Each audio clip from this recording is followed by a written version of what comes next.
As long as you're north of the river, you're right, the Thames River. There'll be another part of this video where I'm showing you the London spots and maps and like where to live and stuff like that.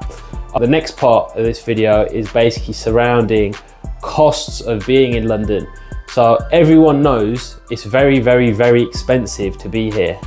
And the reason why it's expensive to be here is because you've got 10 million people in a 10-mile radius and it's all built and stacked on top of each other. There is limited transport links for distribution logistics to get materials in and out, and a lot of the shops will have a lot smaller deliveries and they'll have more frequent deliveries, so the prices of food generally are higher. You will see shops raided. By the end of the day, half the stuff that was in there will be gone.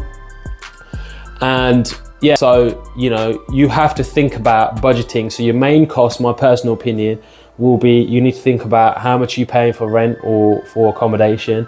What are you cooking and eating for food? What is your gym lifestyle, working out lifestyle? If you don't have a healthy release mechanism, even if it's just walking, the pace of the city will grind you down. And if you want to be here for a number of years, you're going to have to find ways to try to manage that pressure and additional stimulation, otherwise it will just be too much for you. Also going out, so when you first come here, you know, you are dazzled by the lights, you're a bit like a moth, you want to go out, you want to go drinking, you want to go partying, you want to go raving, you want to hit the clubs up, you want to go out and about and see what's going on. So everyone's going to go to Soho, they're going to go to the East End, you're going to go out in the razzle dazzle, people want to pop bottles, and you know, it is good and it is nice to go and see it, but you get to a stage where basically you've realized, when you're speaking to people who have been here for a while, why they moved here. So main costs, we'll come back to that point, main costs will be food, accommodation, food, health and fitness, wellness, and then kind of going out, socializing, etc. Medical costs wise, if you move here from abroad, obviously you might have more medical costs. One who's born in the UK, you should be able to get NHS. Generally, if you're younger, you should have, in theory, less health problems, so you should be all right, even though, you know, there's no timer on these kinds of things. And yeah, so those are the main ones. So you need to think about budgeting, get Monzo, get Revolut, get the apps to budget your money. When your money comes in, don't go out getting pissed on the first weekend. The money comes in, pay your rent, buy all your food as much as you can for the month, so that even if you're skint, at least you can afford to eat. Buy your travel cards, you know, travel rail, zone 1 to 2, zone 1 to 3.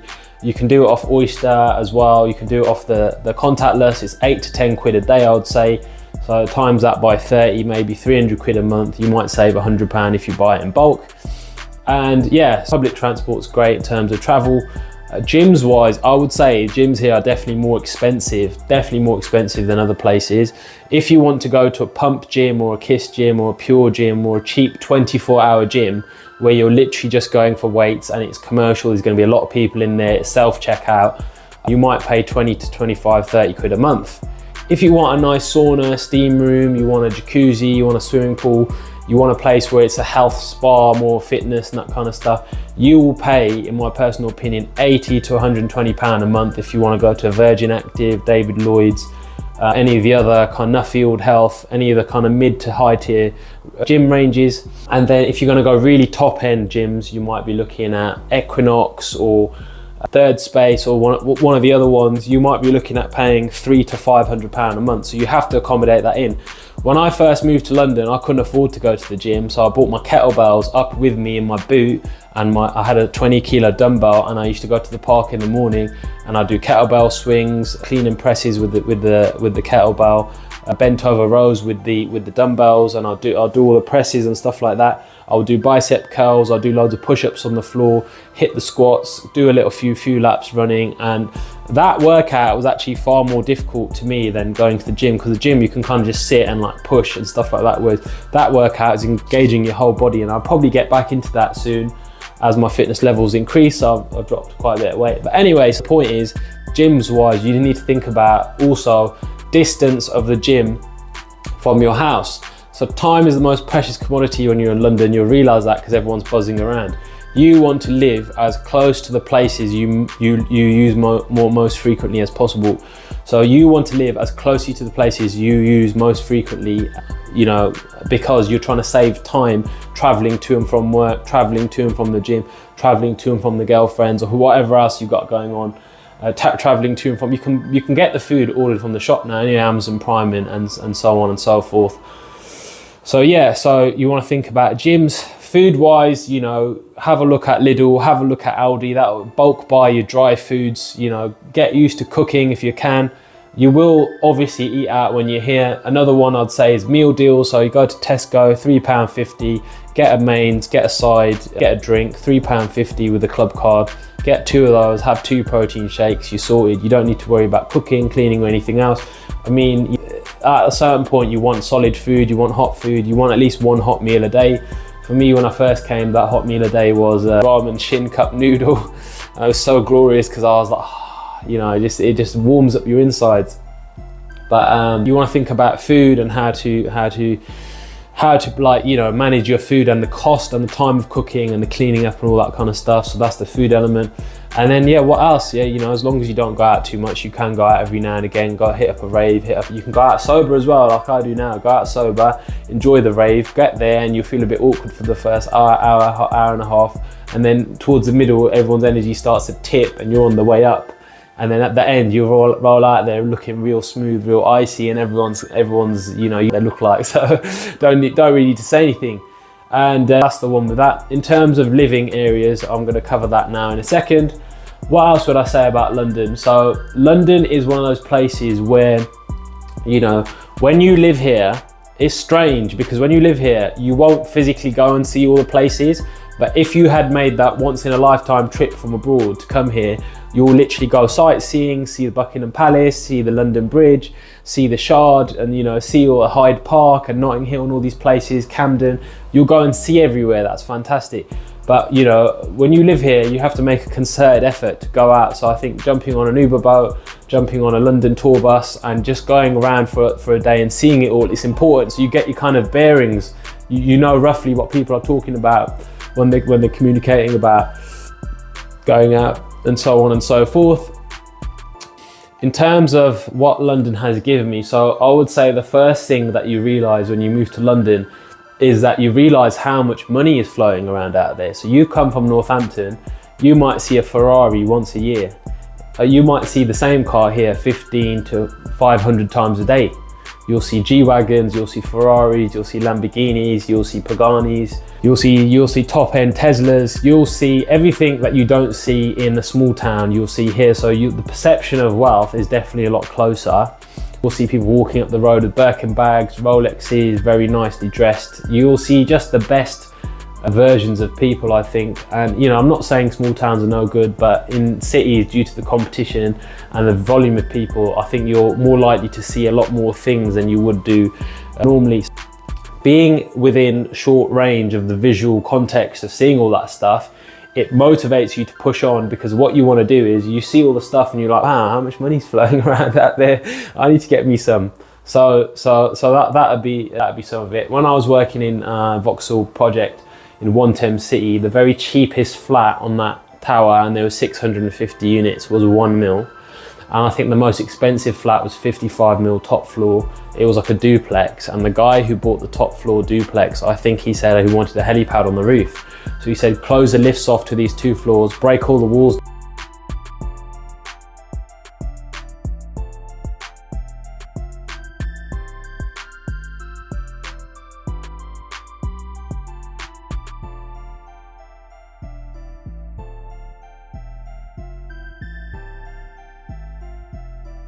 who wanted a helipad on the roof. So he said, close the lifts off to these 2 floors, break all the walls down in between my units, and put me a helipad on the roof and sell my car parking space, because I only travel by helicopter. And I believe they had to apply for a helicopter license just to get him in and out of the building. I left before it completed. I'm not sure if that completely went ahead, but those are the kinds of conversations you're having. Someone's going to pay 55 mil cash, top floor, and they're not even going to be there. They're going to be there twice a year with their kids and their family. And it changes your perception, and you're like, wow, if a person on this earth, there is a man who lives out there who's got 55 million pounds cash to drop on one house, and I can't get X amount together to do so, and your perception of money changes wildly. And due to that reason, what happens is your aspirations, your inspiration, your vision, your idea of what you want from life, it goes up massively, because you're looking at the same thing and you're like, look, if I earn 40 grand a year for the next 20 years, I've earned 800 grand. But someone has just spent my entire life savings times 20 on a flat in one day. So obviously there's something that I'm missing a trick here. There must be something I don't quite understand. And yeah, so your perception of value changes, your perception of cost changes, everything's so expensive. And I would say that, you know, you meet a lot of people, and the people that you meet, the frequency of people that you meet a higher volume of people in a short space of time again, and you're always meeting and greeting people, and you'll get very, very good with people, and you'll notice that a lot of the interactions are very transactional. So it's very like, I'll give you this and I want that, or I'll give you this and I want that. It's none of that kind of mutual cooperation and benefit. It's kind of just like transactional, speed related, you know, transfers of value and you know, things basically. So yeah, those are the main ones. In terms of sightseeing, I'll definitely go out and see all the places, go out and go to the main venues that people go to and see what's going on. Jump on a red bus one day and go the entirety of London. If you are living here as well, what I'll say is, like, if you're going to go out on nights out and stuff like that, you want to try to make sure that you are not caught in a rough part of London at a weird part of night, because you might get robbed. A lot of people now, they've got nice watches on and stuff like that, you know, they have been robbed in central London and other places. So you want to try to make sure that you are not compromising yourself by going to a certain area where you just know that it's known for trouble. So you have to be careful with that. What else is there? If you buy food, when you're living here, if you buy food, it makes sense to try to buy it off Amazon Fresh or Morrison's on the internet, because they deliver it to your house. You pay slightly more money, but you save your time going there. You save the effort shopping, packing and unpacking, and you just buy the things that you need. And you can also filter all the products by price, and you can process them in terms of like what's the best value for money based on how much they cost or what the offers are. And I think that's a good way of like sorting the prices out for the food and whatnot. What else would I say about moving to London? Okay, so the salaries generally in London are slightly higher than you would get elsewhere, and that's because the cost of living is higher. And you know, in terms of moving here, I would definitely recommend it, because it's going to expand every area of your life. I've met, you know, people who are related to the, you know, princes and princesses of Qatar, and you know, people who are just top tier people, Russians, oligarchs. You'll meet top level Chinese people, you'll meet Jews, you'll meet all kinds of people, Indians, foreign Indians who are very wealthy, you'll meet Arabs, you'll meet all kinds of people who are from different socioeconomic backgrounds to you, and they're all here to, you know, have a bit of freedom. Iranians and party and all that kind of stuff. So, you know, when you live here, you will meet a very wide range of people. So you will meet Russians, you'll meet Arabs, you'll meet Jews, you'll meet Chinese, you'll meet Indians, you'll meet Iranians, you'll meet Albanians, you'll meet Eastern Europeans, you'll meet Russians, you'll meet, you know, Europeans, Americans, and you will generally meet people who have either done well in their own country and they're living here to enjoy it, or you will meet people here who are trying to make it, who are here like hustling their way up, trying to go up the ladders. And so I think the mix of people that you meet here is always fantastic, and the different views. And the other part is, when you go out here, you can literally meet anyone. So you don't know who you're going to meet on a night out. You could literally meet anyone. And the fantastic part about that is that, you know, you sometimes will end up in places that you probably should not be allowed into because you live in London. You've somehow managed to weasel your way in there, right? You've managed to get yourself in places, and that's the beauty of it. I think it makes you more open to the kind of possibilities. And when you create a bit of space for possibilities and you allow things to come in, there's definitely an easier way to, you know, experience things that may be beyond your pay grade or outside of your socioeconomic ability. And so that's fantastic as well. And yeah, so, you know, for people who are considering moving to London, if you're going to come to London and work hard and hustle and grind and put the hours and the effort in and be focused and know what you want, but also, you know, not rush the long-term progress, but just enjoy the process and go through the motions and slowly just enjoy life as you go through it and work your way up through the ladder, you will get the money, you will get the promotions, you will meet the people, you will network, you will end up in Canary Wharf, you will do all the things that you set out to do. But the second type of person that moves here, if you move here just to party and mess around, then what will happen is you will come here, you will go out, you will drink, you will smoke, you will go raving, you will go eating out in the daytime, you won't train, you won't sleep right, you'll be watching a lot of stuff on the internet you probably shouldn't be, and you'll be engaging in activities which do not increase energy levels in your system.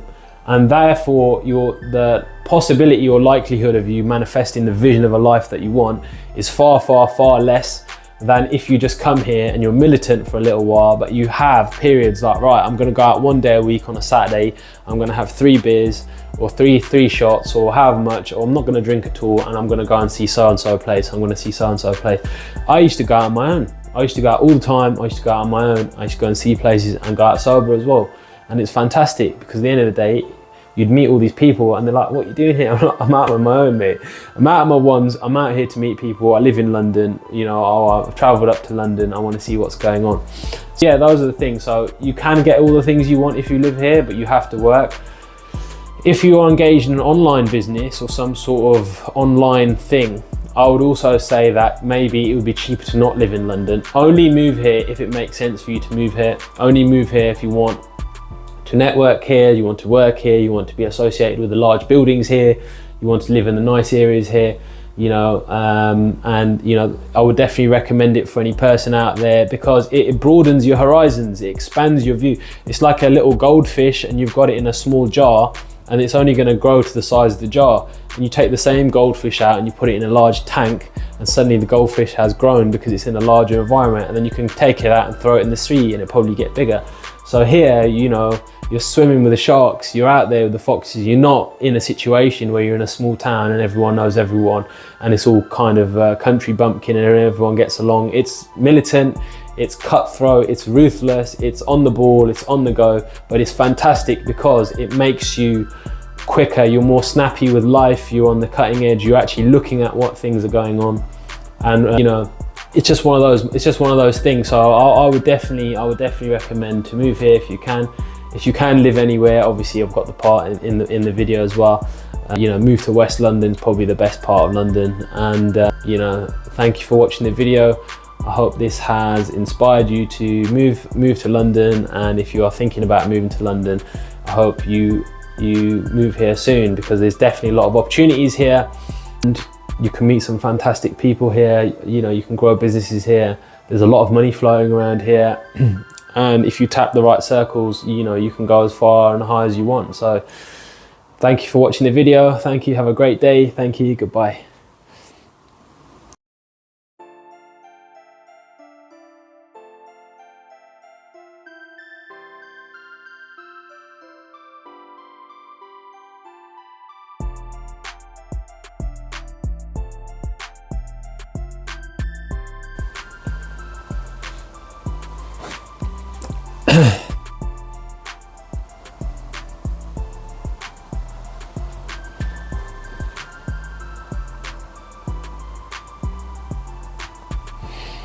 Some further things that I wanted to add from being here, and I'll just run through preparing your paperwork and documentation. So if you're moving here from from abroad, you would basically want to prepare your paperwork and documentation and visa and all that kind of stuff before moving here. Understand the visa requirements, make sure that you have a legal valid visa and you're not here doing no dodgy stuff. And choose the right moving company, set up a UK bank account if you can, and that will allow you to get a credit card, get a loan if you need to, and understand the cost of living here and the budgeting and the financial tips. Housing expenses, we've gone over this already. Rent and utilities are your main costs. Rent and utilities, grocery shopping or food shopping, and meal planning. Try to meal prep if possible. Buy brown pasta, buy white rice, buy a rice cooker. Get beans, lentils, rice, chickpeas, high protein, nutrient dense avocados, full fat milk, peanuts, nuts, oats. All these kinds of things are very cheap to buy, and they make a lot of food with them. You make sure you're getting enough full fats in your diet, and that will be good for you as well. In terms of the transportation costs, you can look at public transport as a main one. Get rid of the car. Don't even bother with having a car. I had a car for like 2.5 years here, and I got to the point where 60 tickets later and I paid 3.5 grand in parking fines. I thought, all right, I better get rid of the car now. Entertainment and leisure. Budgeting, like I said before, go out, have your days to go out, make sure you don't get too pissed, try to moderate it, and so that you can balance health, finances and enjoyment and leisure. Neighborhood spotlight. So neighborhood spotlight I'm going to pop over to in a second. So we're going to go over the overview of the different boroughs, the housing options, the local amenities and attractions, all public safety service announcements, etc. Make sure you know, or you've got access to Google Maps, or Apple Maps, or whatever the equivalent is, so you can get from place to place. Because when you first move here, if you don't know how to use the tube, that's the first thing you need to learn how to do. Learn how to use the buses and learn how to use the tube. Know that the Northern Line generally goes north. Know that the District Line goes kind of west a little bit. Know which ways the lines go, so that you've got like a brief understanding. Even now to this point, some of the lines I don't really use as much, and they are a different part of London, etc. But I still have Google Maps, so I can just slap it into the phone and it will pop up with whatever I need from there. To known parks and gardens. So like, if you go to Hyde Park, it's free.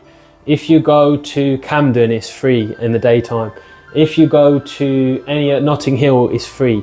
If you go to various parts of London, it's free to go out in the daytime. You don't need to pay any money. You can just walk around, see all the sights. And that's what I'd recommend when you first come here as well, is like, if you're in an area and it's a walkable area, nice part of London, go and walk around and see what the places are saying. So that's the part with that. There's a lot of quirky cafes and restaurants in and around London. There's fantastic food spots all over London, as you'll see on Instagram, TikTok, and so on and so forth. Go and check the food spots out. Cultural etiquette, so what to know when living in London. Know that certain areas are dodgy, know that certain areas are rough, know when not to be out at night time. Know that not everyone here is your friend. Know that people will identify you by your accent. And just be aware of these things, that you don't want to be caught in the wrong area with your pants down. Right, when you first live here and you join, register with a GP, register with a dentist. Therefore, if you have any problems, you can just go in. The waiting lists are long enough anyways. If there's any issue, you'll be waiting a while, but at least you'll be able to go in and log in. London job market, so we'll go through that one shortly as well. There's many apps: Indeed, CV Library. There is various other apps. LinkedIn's a great one as well.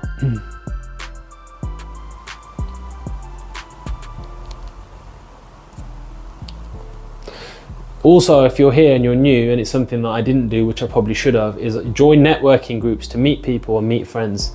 That's probably the easiest way to go and find friends and meet new people, is join networking groups and go and meet people and meet up with them outside the networking. If you're female and you're meeting guys, just be careful. But if you're a dude meeting other dudes, you should be all right in theory. And just go and meet people, and hopefully that will allow you to grow a group of friends quickly if you've been here. In terms of the being here and stuff like that, it's definitely something I recommend.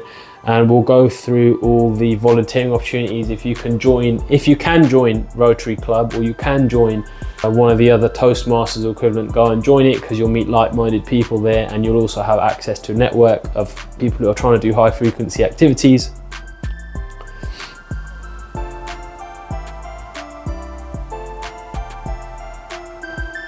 Thank you. Okay, so this is a London rents heat map, and it shows you all areas of London and what the rents are on average. So the lighter colours are about £700 a month, and the darker colours go up to £1,200, and they will range between £700 and £1,200. You've got obviously North London here at the top, this little triangle here. You've got East London, and that's north and east, and then you've got south east London here, south and southeast. You've got southwest here on the left hand side, bottom left, and then you've got central London and west London here, and then kind of northwest up here. So what you'll see is the most expensive places to live, generally speaking, are around central. Again, here's the prices, so £700 up to £1,100 a month plus, and this is for one person's living, so normally it's just one room within a house, normally like a HMO or some sort of shared accommodation. So the most expensive part is all here in the central. You know, you've got all the central landmarks here in Buckingham Palace, the London Bridge, etc., all in the centre of London, Hyde Park, etc. Then you'll also see here is properties situated along the River Thames you'll pay more for, because you're by the River Thames, and so they typically attract a higher rent fee or rent value as well. And yeah, most of the activity happens in the centre. So when considering areas, I think the best areas to live in would be central and west London, and the rest of London is just interesting to say the least. I mean,